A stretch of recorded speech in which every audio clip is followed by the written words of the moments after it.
ભાજપા સરકારમાં રહેલા પૂર્વ મંત્રી ભાજપાના વરિષ્ઠ નેતા નાનુભાઈ વાનાણીનો પત્ર દેખાય છે કે ભાજપાનો અસલી ચહેરો અને ભાજપાનું અસલી કલ્ચર શું છે. એમને જે વ્યથાને કથા કરી છે એ ભાજપાની મૂળભૂત વાત છે. સત્તામાં આવવા માટે એનકેન પ્રકારે વાતો કરવાની અને સત્તામાં આવ્યા પછી જનતાને અસર દેવી, કાર્યકર્તાને અસર દેવા, અને એ ભાજપાની હંમેશા ઉષાતુષી માત્ર સત્તા લખેલી છે. અને એના કારણે જે લૂંટનો કારોબાર ચાલે છે એ નજીકથી જોયેલા જૂની પેઢીના લોકો પોતાની વાતને વ્યથા રૂપે રજૂ કરે. અગાઉ પણ નાનુભાઈ આ વાત કરી ચૂક્યા છે.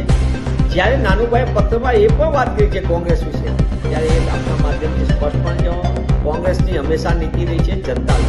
કોંગ્રેસનો સિદ્ધાંત છે, કોંગ્રેસનું બંધારણ છે, એ દેશનું બંધારણ છે સમાનતાનું, સર્વને ન્યાય આપવાનું, લોકોને સર્વ સમાવેશ વિકાસ કરવાનું અને માનવતા આધારિત વાત એ કોંગ્રેસ પક્ષના બંધારણ. આ કોંગ્રેસના કોઈ વ્યક્તિએ ભૂલ કરી હશે, કોંગ્રેસના કોઈ વ્યક્તિએ ક્યાંક એવી ભૂલ કરી છે જેના કારણે પક્ષને પણ સહન કરવું, પણ મૂળભૂત રીતે કોંગ્રેસના સિદ્ધાંતો આ દેશના આઝાદી પહેલાની લડાઈની વાત હોય, એના પછીના દેશના ઘડતરની નિર્માણની વાત હોય, કોંગ્રેસની નીતિ રીતિ હંમેશા જનતા લક્ષી છે.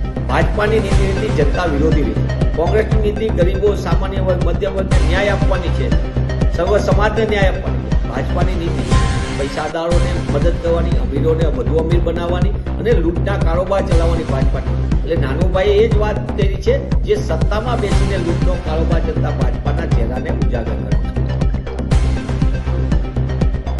પંચાયતની ચૂંટણીઓની અંદર ભાજપાના વરિષ્ઠ ધારાસભ્યશ્રી જે રીતે ધાક ધમકીની ભાષાથી ભાજપા સમર્થિત વ્યક્તિને ચૂંટવા માટે વાત કરીને નકર તમને વિકાસ નહીં થાય, ગ્રાન્ટ નહીં મળે.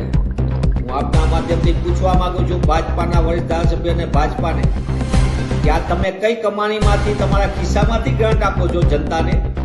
આ તો રાજીવજી કોંગ્રેસના શાસનમાં ત્રિસ્તરીય માળખું કરીને પંચાયતને સત્તા આપી, સત્તાનું વિકેન્દ્રીકરણ છે. તમે તો 3 વર્ષ સુધી વહીવટદાર શાસનમાં લૂંટનો કારોબાર ચલાવીને ગ્રામ્ય જનતાના હક અને અધિકાર ઉપર તરાપ પાડી છે. એ નકલી કચેરી હોય કે નલ સે જલ યોજનાના નામે હોય કે મનરેગામાં, તમારું લૂંટનું અને ભ્રષ્ટાચારનું મોડેલ સમગ્ર ગુજરાત જાણે છે.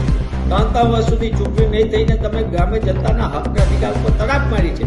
ત્યારે ભાજપાના વરિષ્ઠ ધારાસભ્યની જે ભાષા છે એ ભાજપાની અસલી ભાષા છે.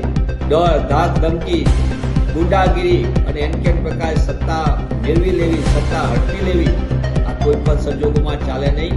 હું આપના માધ્યમથી સ્પષ્ટપણે કહેવા માંગુ છું કે પંચાયતની ચૂંટણીમાં ગામના લોકો સંપૂર્ણપણે પોતાના ગામના વિકાસ માટે યોગ્ય વ્યક્તિને ચૂંટે અને ગામના સર્વાંગી વિકાસ માટે સારા વ્યક્તિને ચૂંટે અને એમાં કોઈ પણ પ્રકારના ડર અને ભયના વાતાવરણમાંથી બહાર આવે.